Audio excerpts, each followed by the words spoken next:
YouTubers, it's Andrea from Andrea René Abroad, where I talk about Peace Corps, travel, and working abroad. As many of you already know, I'm currently backpacking through Europe and I am in Portugal at the moment, but before I left, I went ahead and made a video about what I packed for Europe so that you all could maybe get some ideas from how to pack your own trip. Now, the first thing for all of you to know is what kind of pack am I using? I'm gonna be using the Osprey 40-liter Farpoint to trek through Europe for 6 months. I'm gonna be gone from January 17th all the way until July 4th. So I had to find a way to efficiently fit my life into one pack. The other benefit of having only one pack is that a lot of airlines, especially like Ryanair and some of the cheaper airlines that you can use to navigate different European countries, only allow you to have carry-on luggage. There's no checked baggage at all. And just like the number of countries that I'm going to be covering, I'm going to be going to 9 different countries over the course of the next 6 months.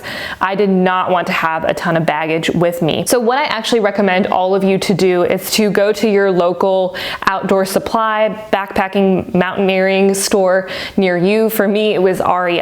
I just went and tried on a whole bunch of different packs. I had already done research on YouTube and I had already identified that I definitely wanted to buy an Osprey pack. I also had a few friends in Peace Corps who used Osprey packs, so I just felt like that was the best way to go. Initially, I actually thought that I wanted the 55-liter, and I'm so glad that I went to REI and tried on the 55-liter because I discovered pretty quickly that that was going to be way too big of a pack for me. Then I tried the next size down and I absolutely loved it. Now, I'm no backpacking expert and this is not a sponsored video, but just to make things simple for you all, I have put a link down below with an explanation that I think actually Osprey made this video where they go into detail explaining both the 55 and the 40-liter. Again, this is not sponsored, but I'm just trying to help you guys out and I feel like this is a good pack, so definitely want you guys to check that out. One last thing that I will say is when you're packing for, a trip to Europe or wherever you're going to be backpacking, ideally you don't want your pack to be completely crammed full because then you won't have any room to buy new things that you might want or find along the way. So definitely that was something that I kept in mind while I was packing. Another thing that I kept in mind was that I would be packing for different seasons. I'm arriving in the European winter, but then I'm leaving in the European summer. So I needed to find outfits that were versatile, but were still easy to travel and pack. So right here in the first 2 columns, you can see my Columbia sportswear jacket that I'm going to be taking with me. This is a waterproof jacket that is waterproof on the outside, but then it has an inner lining that you can zip out. It is a vegan coat, so that's awesome. Down here we have my pair of New Balance Minimalist. These are the only closed-toe shoes that I am bringing with me. This is actually my 3rd pair of New Balance Minimalist, and I absolutely love these shoes. I've done races in these shoes. I've just walked around a city in these kind of shoes. So I did pick up a new pair of New Balance Minimalist for my trip to Europe. In the second column here, you can see what I'm going to be wearing on the airplane. So it's winter here in Portland and it's winter in Lisbon, Portugal. So I wanted to make sure that I was warm on the airplane. So here I just have a pair of really old gloves that I picked up from Colombia a few years ago. They don't even have like the touch cell phone thing on them. I have to take off my gloves in order to use my cell phone, but that's totally fine with me. I have a knitted beanie that my sister actually knitted for me, so that's awesome. And then there's just a Columbia sportswear black fleece that I actually picked up halfway through my Peace Corps service just because it was a little bit cold at night during my service. I just have a old flannel plaid shirt. Next down, I have just, a gray shirt that goes really well underneath the flannel. These are like old school Adidas leggings. They don't, honestly, I haven't been too impressed by Adidas in recent years, but this is the old stuff. I think I got this like 5 years ago. Pair of socks. So that's everything that I'm wearing on the airplane. The next column over has an Eagle Creek packing cube above it. My mom actually also backpacks as well. She's a much more experienced backpacker than I am. Definitely look up to her a lot. So she lent me her Eagle Creek packing cubes. There are definitely people out there who have different opinions about packing cubes. They say,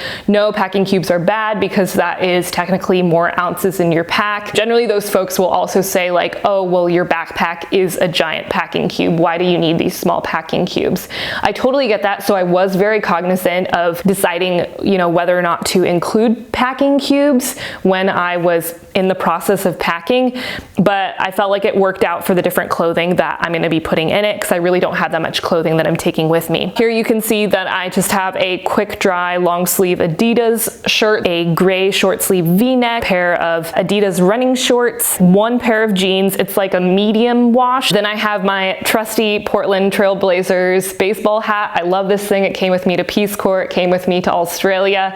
I definitely am really wary of sun damage, so I always bring that baseball hat with me. The next thing down is just a pair of Columbia ear warmers. They slide really nicely on top of my baseball hat, so that's good for any runs that I want to go on when it's cold. Next down, I have a scarf that actually one of my former students from Palestine gave to me, and I'm bringing a scarf with me because I'm going to be visiting a few different Muslim countries, and I want to be able to go to the mosques, and I know that you have to cover up when you go in, and I've heard that some mosques will hand out hijabs for free, others won't, so I thought, well, I already have one, it packs really small, I'll just bring one myself. And then 2 more pairs of socks, so total I'm only bringing 3 pairs of socks. I just plan to wash them each night at the hostel, and I brought 1 thicker pair of socks just for night in case it gets really cold. All right, so moving on to my toiletries. So I left all my toiletries in my bag just because I feel like what you want to bring as far as toiletries go is pretty personal, and also like I don't need to tell you all every single toiletry that I'm bringing with me. But basically a quick breakdown, you can see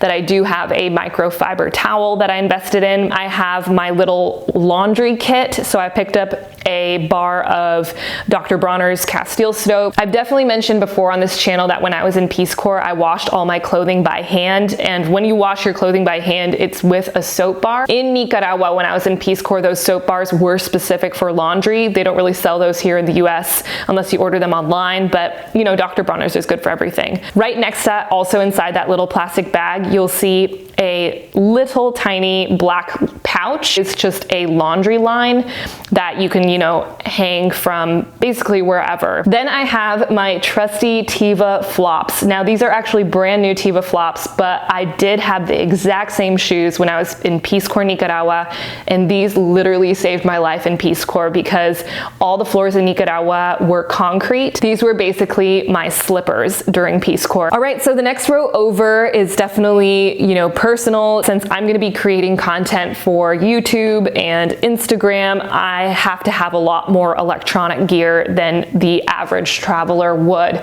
Definitely, I wouldn't have a lot of this stuff if I wasn't doing travel on YouTube. I'm going to be shooting all of my YouTube videos and photos for Instagram on a new camera. It's still a Canon. I'm still going to be shooting all my videos on a Canon, but I just picked up a point and shoot camera instead. Let's go ahead and take a look at the different things that are going to be more easily accessible in my backpack. So the first thing is my Hydro Flask water bottle. For those of you who have watched my Peace Corps videos on what to pack for Peace Corps, you know that my Hydro Flask is in the top 5 things to bring with you to Peace Corps. The next thing over is actually a coffee tumbler that I picked up in Melbourne, Australia. The brand is Frank Green. I'll go ahead and put a link below. Really nifty coffee tumbler because it's also vacuum insulated. I feel like all the tumblers here in the US always leak, which was so annoying to me, but my host mom in Australia had one of these, so I picked up one of these and I absolutely love it. And it can also double as just a thermos for soup or like any other food that you want to stick in there. It definitely like works as Tupperware as well. And then there's also a notebook, my Kindle, and we're definitely winding down to the end of what is in my pack. So that's pretty much it. That's everything that I'm bringing with me to Europe.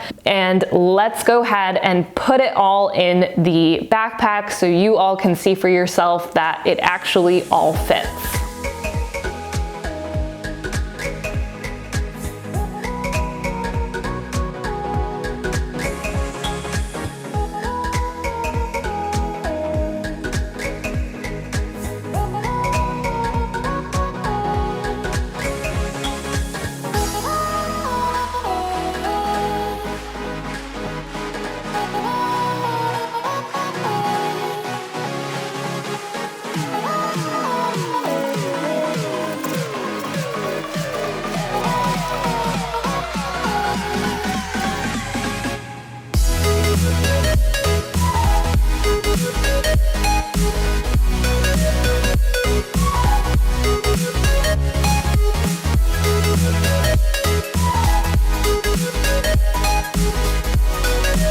Thank you so much for watching this video. If you learned something new from it or got a new idea for your trip, definitely hit that like button. And if you're new to my channel, I would love for you to subscribe. Again, I'm going to be trekking through all of Europe, posting a new video every single Monday.